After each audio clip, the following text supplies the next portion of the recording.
ആകാശവാണി. നമസ്കാരം.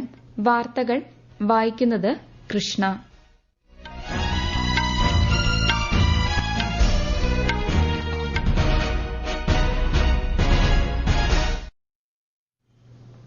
പ്രധാന വാർത്തകൾ. രാജ്യത്ത് അവസാനഘട്ട ലോക്സഭാ തിരഞ്ഞെടുപ്പിന്റെ പ്രചാരണം ഊർജിതമാക്കിയ മുന്നണികൾ.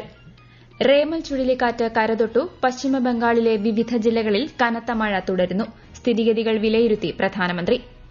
ഗുജറാത്തിലെ രാജ്കോട്ടിലുണ്ടായ തീപിടുത്തത്തിൽ സ്വമേധയാ കേസെടുത്ത ഹൈക്കോടതി. സംഭവത്തിൽ 6 പേർ അറസ്റ്റിൽ. കേസ് ഇന്ന് പരിഗണിക്കും. കേരളത്തിൽ 4 വർഷ ബിരുദ കോഴ്സ് സംബന്ധിച്ച അവബോധ പരിപാടിക്ക് ഇന്ന് തുടക്കം. ഇസ്രയേലിൽ റോക്കറ്റ് ആക്രമണം നടത്തി ഹമാസ്. സംഭവത്തിൽ ആർക്കും പരിക്കില്ലെന്ന് ഇസ്രയേൽ സൈന്യം. IPL ക്രിക്കറ്റ് കിരീടം സ്വന്തമാക്കി കൊൽക്കത്ത നൈറ്റ് റൈഡേഴ്സ് ഹൈദരാബാദിനെ പരാജയപ്പെടുത്തിയത് 8 വിക്കറ്റിന്. വാർത്തകൾ വിശദമായി. ലോക്സഭാ തിരഞ്ഞെടുപ്പിന്റെ അവസാനഘട്ട പ്രചാരണം ഊർജിതം. വിവിധ രാഷ്ട്രീയ കക്ഷികളുടെ പ്രധാന നേതാക്കൾ പ്രചാരണ രംഗത്ത് സജീവമാണ്. വിശദാംശങ്ങളിലേക്ക്. ബിജെപിയുടെ മുതിർന്ന നേതാവും പ്രധാനമന്ത്രിയുമായ നരേന്ദ്രമോദി ഇന്നലെ ഉത്തർപ്രദേശിൽ 3 റാലികളിൽ പങ്കെടുത്തു. മിർസാപൂർ, ഘോസി, ബാംസ്ഗാവ് എന്നിവിടങ്ങളിൽ നടന്ന റാലികളിലാണ് പ്രധാനമന്ത്രി പങ്കെടുത്തത്. ബിജെപി നേതാവും കേന്ദ്ര ആഭ്യന്തരമന്ത്രിയുമായ അമിത് ഷാ ബീഹാറിലെ കാരാകാട്ട്, സാസാറാം പാർലമെന്റ് മണ്ഡലങ്ങളിലെ തിരഞ്ഞെടുപ്പ് റാലികളെ അഭിസംബോധന ചെയ്തു. ഉത്തർപ്രദേശ് മുഖ്യമന്ത്രി യോഗി ആദിത്യനാഥ് മിർസാപൂർ, വാരാണസി, ചന്ദൌലി, ഘോസി, ഗോരഖ്പൂർ എന്നിവിടങ്ങളിൽ റാലികൾ നടത്തി. ബിജെപി ദേശീയ അധ്യക്ഷൻ ജെപി നദ്ദ ജഹാനാബാദ്, ആര, നാളന്ദ ലോക്സഭാ മണ്ഡലങ്ങളിലെ പൊതുയോഗങ്ങളെ അഭിസംബോധന ചെയ്തു. ജെഡിയു അധ്യക്ഷനും മുഖ്യമന്ത്രിയുമായ നിതീഷ് കുമാറും മറ്റ് എൻഡിഎ നേതാക്കളും തെരഞ്ഞെടുപ്പ് റാലികളിൽ പങ്കെടുത്തു. കോൺഗ്രസ് നേതാവ് രാഹുൽ ഗാന്ധി ഹിമാചൽ പ്രദേശിലെ ഷിംല പാർലമെന്റ് മണ്ഡലത്തിൽ 2 ഇടങ്ങളിൽ റാലികളിൽ സംസാരിച്ചു. AICC general secretary Priyanka Gandhi പഞ്ചാബിലെ ചണ്ഡീഗഡ്, പട്ടിയാല എന്നിവിടങ്ങളിൽ പൊതുപരിപാടികളിൽ പങ്കെടുത്തു. കോൺഗ്രസ് ദേശീയ അധ്യക്ഷൻ മല്ലികാർജ്ജുൻ ഖാർഗെ ബീഹാറിലെ സാസാറാമിൽ തെരഞ്ഞെടുപ്പ് റാലികളെ അഭിസംബോധന ചെയ്തു.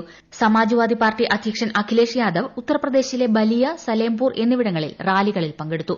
News desk Akashvani. റേമൽ ചുഴലിക്കൊടുങ്കാറ്റ് കരതൊട്ടു. അർദ്ധരാത്രിയോടെ ബംഗ്ലാദേശിലെ ഖേപ്പുപാരയ്ക്കും പശ്ചിമബംഗാളിലെ സാഗർ ദ്വീപിനുമിടയിലാണ് ചുഴലിക്കാറ്റ് തീരം തൊട്ടത്. ചുഴലിക്കാറ്റിനെ തുടർന്ന് സുന്ദർബനിലും സൌത്ത് 24 പർഗാനാസ്, നോർത്ത് 24 പർഗാനാസ് ജില്ലകളിലെ തീരപ്രദേശത്തും കനത്ത മഴ തുടരുകയാണ്. ഹൌറ, ഹൂഗ്ലി, കൊൽക്കത്ത, നാദിയ ജില്ലകളിലും ശക്തമായ മഴയുണ്ട്. ചുഴലിക്കൊടുങ്കാറ്റിന്റെ പശ്ചാത്തലത്തിൽ പ്രധാനമന്ത്രി നരേന്ദ്രമോദിയുടെ നേതൃത്വത്തിൽ ഇന്നലെ അവലോകന യോഗം ചേർന്നു. ചുഴലിക്കാറ്റിനെ നേരിടാനുള്ള തയ്യാറെടുപ്പുകൾ യോഗം വിലയിരുത്തി. കേന്ദ്രം എല്ലാവിധ സഹായവും വാഗ്ദാനം ചെയ്തിട്ടുണ്ട്. അടിയന്തര സാഹചര്യം നേരിടാൻ സജ്ജമെന്ന് നാവികസേനയും അറിയിച്ചു. റേമൽ കൊടുങ്കാറ്റിനെ നേരിടാൻ പശ്ചിമബംഗാളിലെ നബാന ഭവനിലെ സെക്രട്ടേറിയറ്റിൽ പ്രത്യേക കൺട്രോൾ റൂമുകൾ ആരംഭിച്ചു.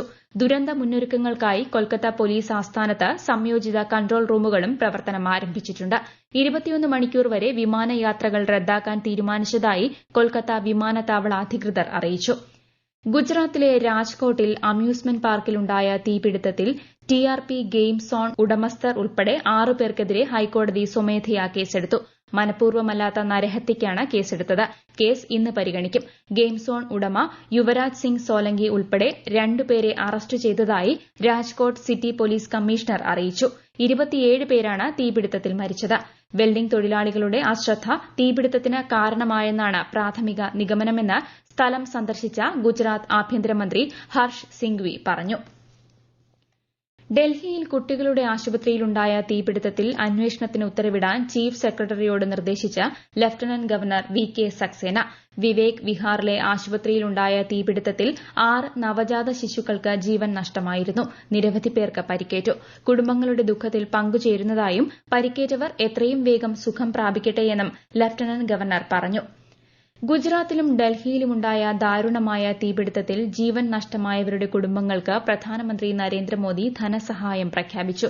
മരിച്ചവരുടെ അടുത്ത ബന്ധുക്കൾക്ക് പ്രധാനമന്ത്രിയുടെ ദേശീയ ദുരിതാശ്വാസ നിധിയിൽ നിന്ന് 2 ലക്ഷം രൂപ വീതം ധനസഹായം നൽകും. പരിക്കേറ്റവർക്ക് 50,000 രൂപ വീതം നൽകുമെന്നും പ്രധാനമന്ത്രിയുടെ ഓഫീസ് അറിയിച്ചു. ഈ വാർത്തകൾ ആകാശവാണിയിൽ നിന്ന്. കേരളത്തിൽ ബുധനാഴ്ച വരെ മഴ തുടരുമെന്ന് കേന്ദ്ര കാലാവസ്ഥാ വകുപ്പ്. തിരുവനന്തപുരം മുതൽ എറണാകുളം വരെയുള്ള 6 ജില്ലകളിൽ ഇന്ന് മഞ്ഞ ജാഗ്രതയാണ്. മലയോര മേഖലകളിൽ മണ്ണിടിച്ചിൽ, ഉരുൾപൊട്ടൽ, മലവെള്ളപ്പാച്ചിൽ എന്നിവയ്ക്ക് സാധ്യതയുള്ളതിനാൽ ജാഗ്രത തുടരണമെന്നും മുന്നറിയിപ്പുണ്ട്. 4 വർഷ ബിരുദ കോഴ്സുകളിലേക്ക് പ്രവേശിക്കുന്നതിനുള്ള ഒരുക്കങ്ങൾ വിവിധ സർവകലാശാലകൾ അതിദ്രുതം പൂർത്തിയാക്കി വരികയാണെന്ന് ഉന്നത വിദ്യാഭ്യാസ മന്ത്രി ആർ ബിന്ദു പറഞ്ഞു. വിവിധ സർവകലാശാലകൾ കേന്ദ്രീകരിച്ച് കോളേജ് പ്രിൻസിപ്പൽമാർക്കും അക്കാദമിക് കോർഡിനേറ്റർമാർക്കും പുതിയ സംവിധാനത്തെപ്പറ്റി അവബോധം നൽകുന്ന പരിപാടിക്ക് ഇന്ന് തുടക്കമാകും. കാലിക്കറ്റ് സർവകലാശാലയ്ക്ക് കീഴിലെ വളാഞ്ചേരി MES KVM കോളേജിലാണ് സംസ്ഥാനതല പരിപാടിക്ക് തുടക്കമാവുന്നത്. കാലിക്കറ്റ് സർവകലാശാലയിലെ എല്ലാ അഫിലിയേറ്റഡ് കോളേജുകളിലെയും പ്രിൻസിപ്പൽമാർ അക്കാദമിക് കോർഡിനേറ്റർമാർ പരിപാടിയിൽ പങ്കെടുക്കും. മധ്യ ഇസ്രായേലിലെ ടെൽ അവീവ് പ്രദേശത്ത് ഹമാസിന്റെ റോക്കറ്റ് ആക്രമണം. തെക്കൻ ഗസയിലെ റഫ പ്രദേശത്ത് നിന്നും വന്ന 8ഓളം റോക്കറ്റുകളിൽ പലതും വെടിവച്ചിട്ടതായും ആക്രമണത്തിൽ ആർക്കും പരിക്കില്ലെന്നും ഇസ്രായേൽ സൈന്യം അറിയിച്ചു.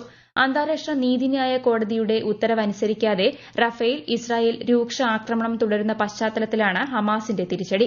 4 മാസത്തിനിടെ ആദ്യമായാണ് ഹമാസ് മധ്യ ഇസ്രായേലിനെ ആക്രമിക്കുന്നത്. ഇസ്രായേലും ഹമാസും തമ്മിലുള്ള വെടിനിർത്തൽ ചർച്ചകൾ അടുത്തയാഴ്ച പുനരാരംഭിക്കാനിരിക്കെയാണ് ആക്രമണം. IPL ക്രിക്കറ്റ് ഫൈനലിൽ ഹൈദരാബാദിനെ തകർത്ത കിരീടം സ്വന്തമാക്കി കൊൽക്കത്ത നൈറ്റ് റൈഡേഴ്സ്. IPLലെ കൊൽക്കത്തയുടെ 3ാം കിരീടമാണിത്. ആകാശവാണി പ്രതിനിധി സുരേഷ് ബാബു തയ്യാറാക്കിയ റിപ്പോർട്ട്.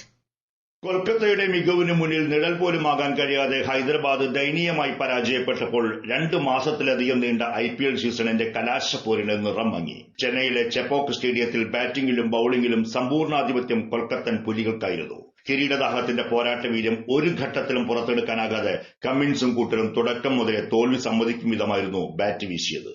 ടോസ് നേടി ബാറ്റിംഗിനിറങ്ങിയ ഹൈദരാബാദ് ഉയർത്തിയ 114 റൺസ് എന്ന വിജയലക്ഷ്യം വളരെ നിഷ്പ്രയാസമായാണ് കൊൽക്കത്തൻ ബാറ്റർമാർ മറികടന്നത്. IPL ഫൈനൽ ചരിത്രത്തിലെ ഏറ്റവും ചെറിയ സ്കോറിലേക്ക് ഹൈദരാബാദിനെ ചുരുട്ടിക്കെട്ടിയപ്പോൾ 7 താരങ്ങളാണ് 2 അക്കം പോലും കടക്കാതെ ക്രീസ് വിട്ടത്. കൊൽക്കത്തൻ ബൌളർമാരായ ആന്ധ്ര റസലും മിച്ചൽ സ്റ്റാർക്കും അർഷിദ് റാണയും വിക്കറ്റുകൾക്കായി ആഞ്ഞടിച്ചപ്പോൾ പിടിച്ചു നിൽക്കാൻ ശ്രമിച്ചത് കമ്മിൻസും മാർക്കോവും മാത്രം. സീസണിലുടനീളം പുലർത്തിയ മികവിനുള്ള അംഗീകാരം കൂടിയാണ് ഇത്തവണത്തെ കൊൽക്കത്തയുടെ കിരീട നേട്ടം. 10 വർഷങ്ങൾക്കിപ്പുറം IPLൽ വീണ്ടും കൊൽക്കത്ത മുത്തമിടുമ്പോൾ ക്യാപ്റ്റൻ ശ്രേയസ് അയ്യർ നൽകിയത് വിമർശനങ്ങൾക്കുള്ള മറുപടി കൂടിയാണ്. ലോകത്തിലെ അതിവേഗം വളരുന്ന സമ്പദ് വ്യവസ്ഥയായി ഇന്ത്യ മാറിക്കഴിഞ്ഞതായി വിദേശകാര്യമന്ത്രി എസ് ജയശങ്കർ. വാരാണസിയിൽ ആഗോള നയതന്ത്രത്തിൽ ഇന്ത്യയുടെ ഉയർച്ച എന്ന പരിപാടിയിൽ സംസാരിക്കുകയായിരുന്നു അദ്ദേഹം. ന്യൂഡൽഹിയുടെ വിദേശ നയത്തിന്റെ വിജയം ആഭ്യന്തര നയത്തിന്റെ പ്രകടനമായാണ് അദ്ദേഹം വിലയിരുത്തിയത്. രാജ്യത്തെ ഉയർന്ന വളർച്ചാ നിരക്കും കയറ്റുമതിയിലുള്ള വർധനവും ആഗോളതലത്തിൽ ഇന്ത്യയുടെ യശസ്സ് ഉയർത്തി. സംരംഭ മേഖലയിൽ ഇന്ത്യയുമായി സഹകരിച്ച് പ്രവർത്തിക്കാൻ ലോകരാജ്യങ്ങൾ ആഗ്രഹിക്കുന്നതായും കേന്ദ്രമന്ത്രി പറഞ്ഞു. ഇന്ത്യൻ പൌരന്മാരുടെ മൊബൈൽ ഫോൺ നമ്പറുകളിലേക്ക് അന്താരാഷ്ട്ര തട്ടിപ്പ് സംഘങ്ങൾ കോൾ ചെയ്യുന്നത് തടയാൻ ടെലികോം സേവനദാതാക്കൾക്ക് കേന്ദ്ര സർക്കാരിന്റെ നിർദ്ദേശം. കോളിംഗ് ലൈനിൽ കൃത്രിമം കാട്ടി ഇന്ത്യയിൽ നിന്നുള്ള മൊബൈൽ നമ്പരാണെന്ന് തോന്നും വിധമാണ് തട്ടിപ്പുകാർ അന്താരാഷ്ട്ര കോളുകൾ ചെയ്യുന്നത്. ഇത് നിരവധി സൈബർ കുറ്റകൃത്യങ്ങൾക്കും സാമ്പത്തിക തട്ടിപ്പുകൾക്കും കാരണമാകുന്നതായി വാർത്താവിനിമയ മന്ത്രാലയം പ്രസ്താവനയിൽ അറിയിച്ചു. കരസേനാ മേധാവി ജനറൽ മനോജ് പാണ്ഡെയുടെ സേവന കാലാവധി 1 മാസം കൂടി ദീർഘിപ്പിച്ചു. ജൂൺ 30 വരെ കാലാവധി ദീർഘിപ്പിക്കാനാണ് ക്യാബിനറ്റ് അപ്പോയിന്റ്മെന്റ്സ് കമ്മിറ്റി അനുമതി നൽകിയത്. ഈ മാസം 31 വരെയായിരുന്നു കാലാവധി. 2022 ഏപ്രിൽ 30-നാണ് ഇദ്ദേഹത്തെ കരസേനാ മേധാവിയായി നിയമിച്ചത്. അന്തരിച്ച ദേശീയ വടംവലി താരം മാത്യൂസ് മാത്യുവിന്റെ മൃതദേഹം നാളെ വൈകിട്ട് കണ്ണൂർ മണിക്കടവ് സെന്റ് തോമസ് ഫെറോന പള്ളി സെമിത്തേരിയിൽ സംസ്കരിക്കും. ഈ മാസം 5 വരെ ചെന്നൈയിൽ നടന്ന അഖിലേന്ത്യാ സർവകലാശാല വടംവലി ചാമ്പ്യൻഷിപ്പിൽ സ്വർണ്ണ മെഡൽ നേടിയ കാലിക്കറ്റ് സർവകലാശാല ടീമിലെ 1-ാം നമ്പർ താരമായിരുന്നു മാത്യൂസ് മാത്യു. 21 വയസ്സായിരുന്നു. തൃശൂർ കൊടക്കര സഹൃദയ കോളേജിലെ അവസാന വർഷ BSc വിദ്യാർത്ഥിയാണ്. വിശുദ്ധ നഗരമായ മക്കയിലേക്ക് ചരിത്രത്തിലാദ്യമായി അതിവേഗ ട്രെയിനിൽ യാത്ര ചെയ്ത ഇന്ത്യയിൽ നിന്നുള്ള ഹജ്ജ് തീർത്ഥാടകർ. മണിക്കൂറിൽ 300 കിലോമീറ്റർ വരെ വേഗതയിൽ സഞ്ചരിക്കാൻ കഴിയുന്ന ട്രെയിൻ സർവീസ് ജിദ്ദയ്ക്കും മക്കയ്ക്കുമിടയിലുള്ള യാത്രാസമയം പകുതിയായി കുറയ്ക്കും. പ്രധാന വാർത്തകൾ വീണ്ടും. രാജ്യത്ത് അവസാനഘട്ട ലോക്സഭാ തിരഞ്ഞെടുപ്പിന്റെ പ്രചാരണം ഊർജിതമാക്കി മുന്നണികൾ. റേമൽ ചുഴലിക്കാറ്റ് കരതൊട്ടു. പശ്ചിമബംഗാളിലെ വിവിധ ജില്ലകളിൽ കനത്ത മഴ തുടരുന്നു. സ്ഥിതിഗതികൾ വിലയിരുത്തി പ്രധാനമന്ത്രി. ഗുജറാത്തിലെ രാജ്കോട്ടിലുണ്ടായ തീപിടുത്തത്തിൽ സ്വമേധയാ കേസെടുത്ത് ഹൈക്കോടതി. സംഭവത്തിൽ 6 പേർ അറസ്റ്റിൽ. കേസ് ഇന്ന് പരിഗണിക്കും.